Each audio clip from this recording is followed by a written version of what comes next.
Hello everyone, welcome you all to Law Seeker. So इस particular video में we are going to discuss about the new criminal law amendment bills. So criminal law जिसमें हमारा IPC, CRPC और evidence act आता है, काफ़ी लंबे time से बात चल रही थी इसके रिफॉर्म्स के लिए, इसके ओवरहॉल के लिए. सो कल के ही दिन हमारे देश के union home minister that is mister Amit Shah introduce 3 new bills, namely Bharatiya Nyaya Samhita 2023. This will going to replace our Indian Penal Code of 1860. The second one is Bharatiya Nagrik Suraksha Sanhita 2023, which will replace CRPC, and the last one is Bharatiya Sakshi Bill 2023. It will replace the Indian Evidence Act. तो यहाँ पर अगर हम देखें तो code को बोलते हैं इन हिंदी संहिता. तो जो हमारे एक्ट्स के नाम है, कई स्टेट्स में ये फॉलो होता है. For example MP, UP, north के कुछ स्टेट्स में फॉलो होता है कि जो एक्ट के नाम होते हैं वो हिंदी में या देवनागरी में ही होते हैं. तो उसी तरीके से यहाँ पर भी जो हमारे न्यू क्रिमिनल लॉज आए हैं ये हिंदी में ही है, मतलब इसका कुछ इंग्लिश ट्रांसलेशन नहीं होगा. It will refer in the official document as Bharatiya Nyaya संहिता, भारतीय नागरिक सुरक्षा संहिता एंड भारतीय साक्ष्य बिल, जो कि आगे चल के जैसे ये पास हो जाएगा तो इट विल बिकम भारतीय साक्ष्य अधिनियम. अब यहाँ पे इंपॉर्टेंट थिंग ये है कि बहुत लोगों के लिए सरप्राइजिंग था कि एकदम से कैसे क्रिमिनल लॉ को चेंज करने की बात गवर्नमेंट कर रही है. लेकिन मार्च 2020 से ही गवर्नमेंट ने पूरे क्रिमिनल लॉ को ओवरहॉल करने का प्रोसेस जो है वो स्टार्ट कर दिया था. इसके लिए कॉन्स्टिट्यूट की गई थी रणबीर सिंह कमेटी.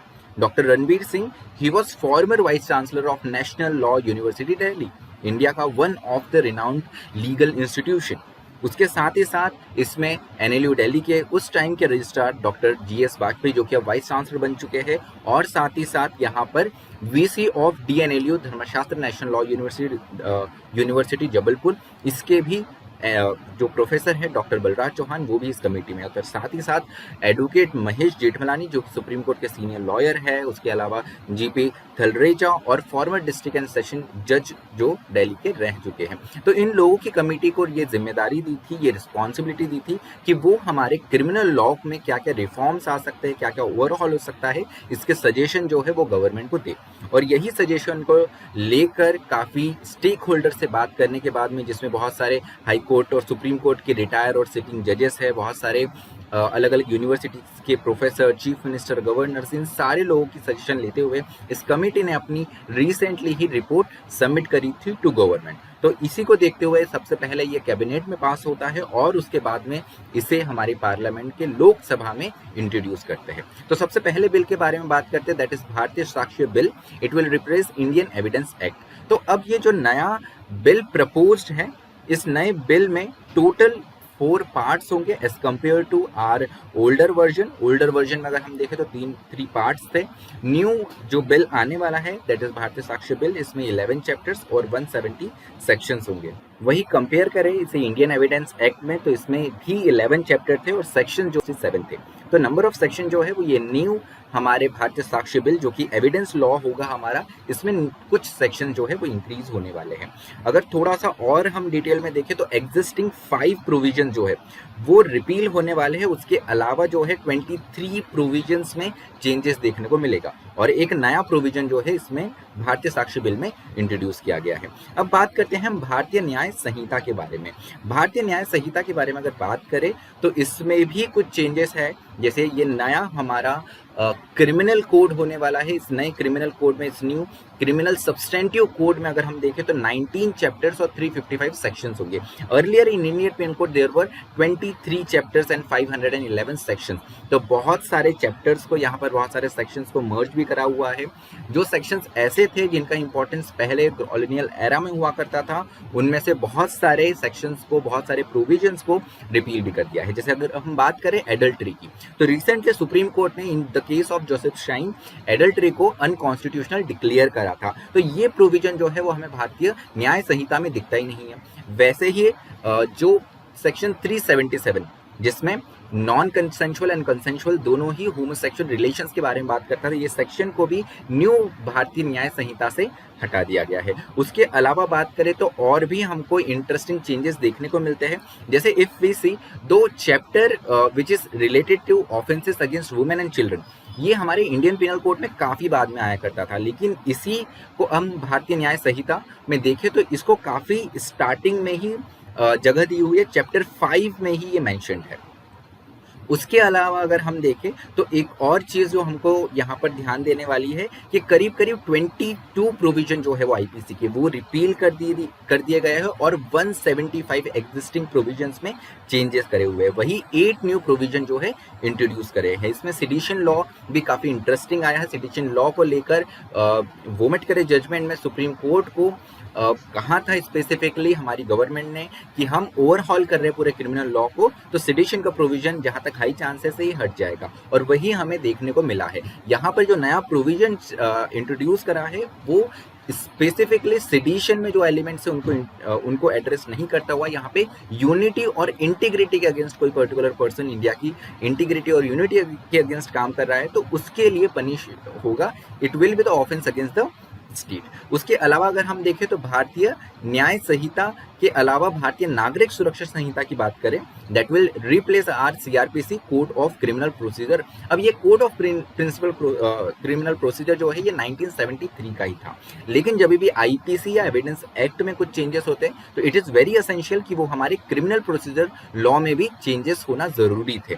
इसीलिए ऑल्दो ये लॉ जो है ये हमारे इंडिपेंडेंस के बाद में आया है, this is the post constitution law, even though इसमें भी चेंजेस करे हुए हैं और इसको चेंज करके ओवरहॉल करके न्यू एक्ट जो इंट्रोड्यूस करा है दैट इज भारतीय नागरिक सुरक्षा संहिता। अब ये भारतीय नागरिक सुरक्षा संहिता की बात करें तो इसमें नंबर ऑफ चैप्टर जो है पहले 37 थे, अब 38 हो गए हैं।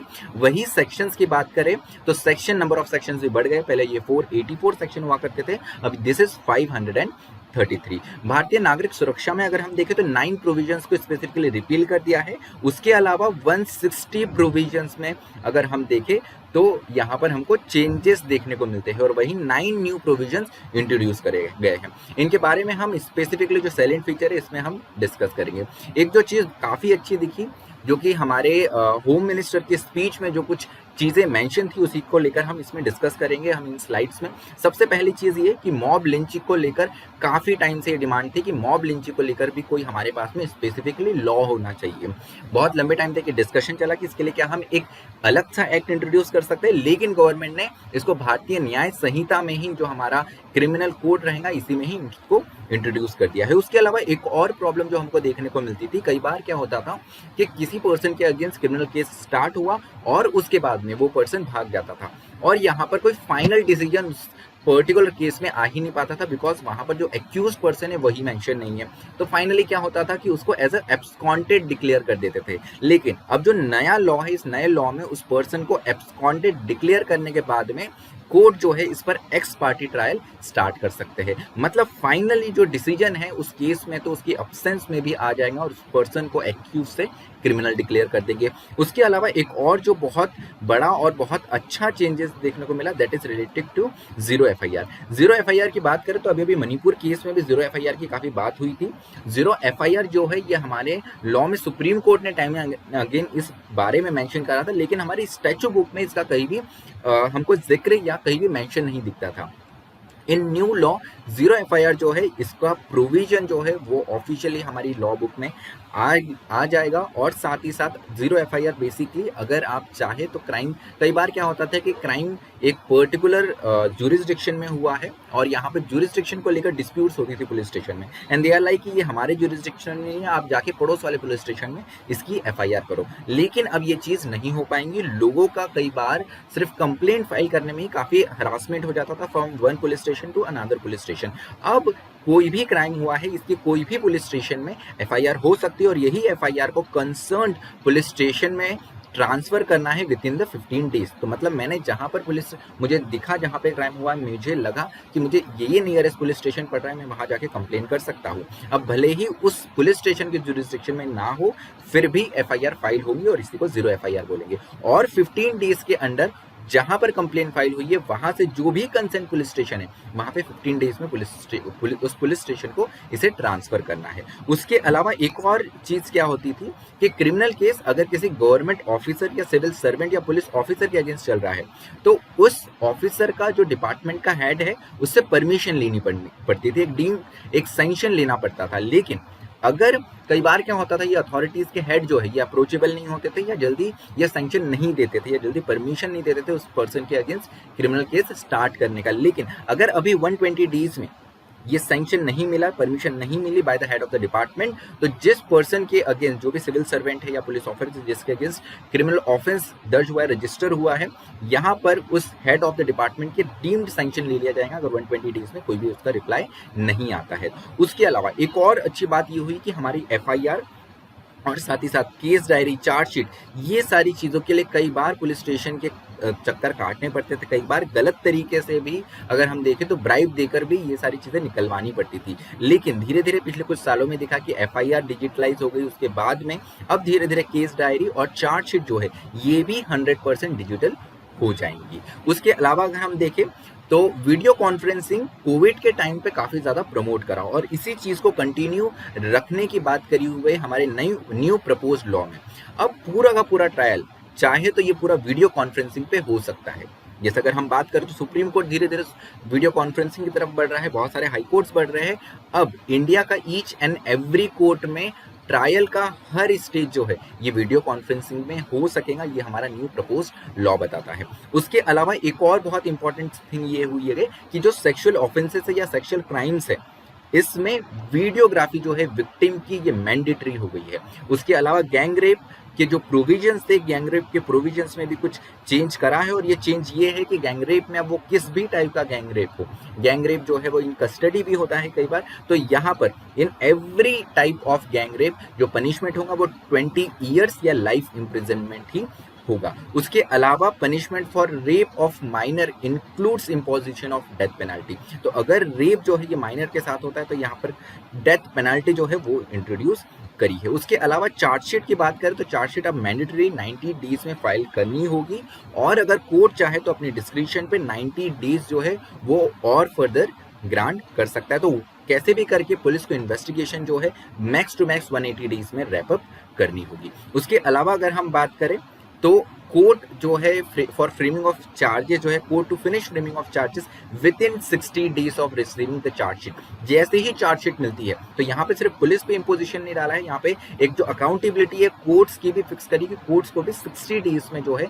वो चार्जशीट के बेसिस पे चार्जेस फ्रेम करने हैं। उसके अलावा judgement to be mandatory delivered within 30 days after conclusion of hearing. कई बार ये होता था कि हियरिंग हो गई है लेकिन जजमेंट आने में काफ़ी ज़्यादा टाइम लग रहा है, लेकिन अब कोर्ट्स को 30 डेज के अंडर ही जैसे ही हियरिंग खत्म हो गई उनको जजमेंट जो है वो डिक्लेयर करना पड़ेगा। उसके अलावा जजमेंट प्रोनाउंस होने के बाद में विद इन 7 डेज इसकी कॉपी जो है जजमेंट जो है वो ऑनलाइन अवेलेबल हो जाना चाहिए। उसके अलावा एक और इम्पॉर्टेंट थिंग जो हुई है, गवर्नमेंट काफ़ी लंबे टाइम से फॉरेंसिक यूनिवर्सिटी, फॉरेंसिक इंस्टीट्यूशंस को रिफॉर्म करने के लिए और मॉडिफाई करने के लिए कोशिश कर रही थी। ये जो लंबी कोशिश थी, ये जो लंबे एफर्ट्स थे, ये कहीं ना कहीं हमारे क्रिमिनल लॉ को लेकर भी थे, क्योंकि अब फॉरेंसिक टीम को हर जो क्राइम सीन है उसको विजिट करना पड़ेगा। ऐसे क्राइम्स जहां पर पनिशमेंट 7 ईयर से ज़्यादा है, मतलब सीरियस जहां पे क्राइम्स हुए हैं वहां पे कंपलसरी मैंडेटरीली फॉरेंसिक टीम को विजिट करना है, जिससे वो एविडेंस गैदर कर पाए और इससे कहीं ना कहीं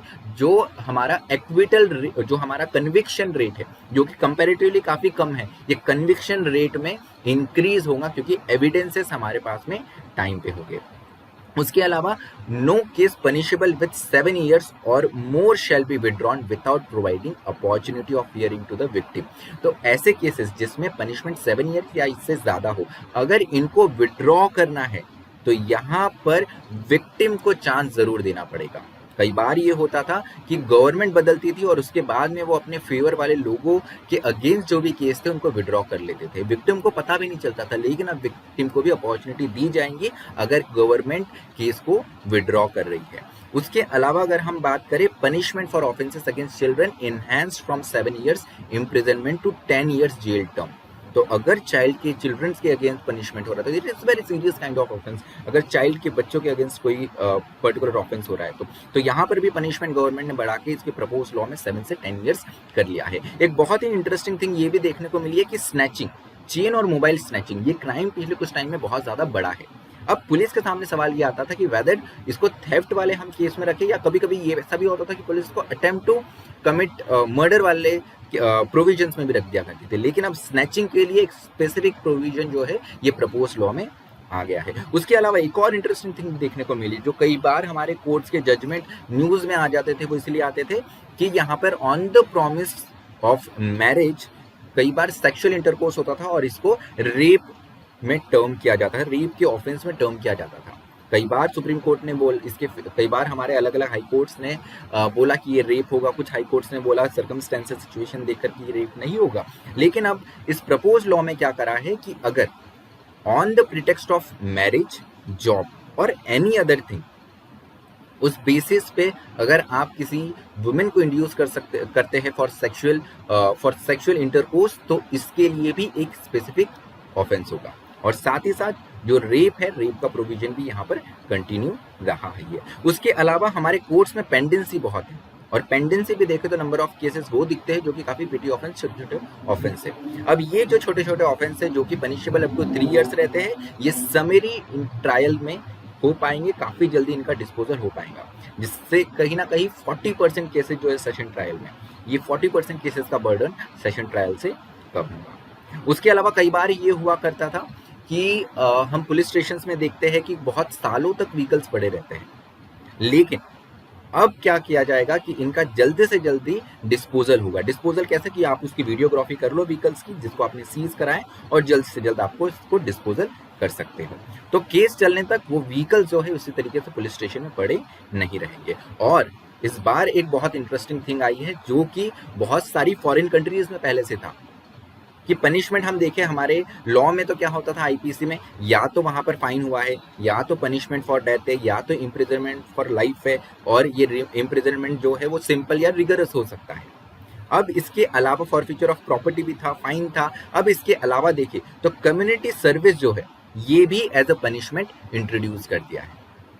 इसीलिए पीनल प्रोविजन की जब ये बात करते हैं तो उसमें डेथ और इम्प्रिजनमेंट आता है, तो यहाँ पर ये पीनल वर्ड भी इसीलिए हटाया क्योंकि हमने यहाँ पे कम्युनिटी सर्विस को भी इंट्रोड्यूस करा है। तो बहुत छोटे छोटे ऑफेंस, जैसे हम कई बार देखते हैं कि थेफ्ट, बहुत छोटी सी थेफ्ट है, अब उसके लिए उस पर्सन को इतने टाइम में आप जेल में रखते हो। अब थेफ्ट हुआ तो कई बार हम ये देखते हैं कि उस पर्सन का इकोनॉमिक सिचुएशन ठीक नहीं है, तो उसको डायरेक्टली जेल में भेज देना रिफॉर्म के नाम पे, this is the wrong thing. हम उसको कम्युनिटी सर्विस करने लगाएंगे। तो जैसे सेक्शन 200 जो प्रपोज लॉ का सेक्शन 200 है, जिसमें public servant lawfully engaging in trade, 2000 section 207 non appearance in response of to a proclamation under section 82 of Bharatiya Nagarik, it also in the proposed Bharatiya Nagarik Suraksha Sanhita. उसके अलावा अटेम्प्ट टू कमिट सुसाइड या to compel और restrain excess of lawful power, या theft, या misconduct in public by drunken person, या deformation, इन जैसे offences में अब कम्युनिटी सर्विस भी होगी। अब ये कम्युनिटी सर्विस एग्जैक्टली क्या होगी, ये अभी इस पे थोड़ी सी क्लैरिटी आनी और बची है।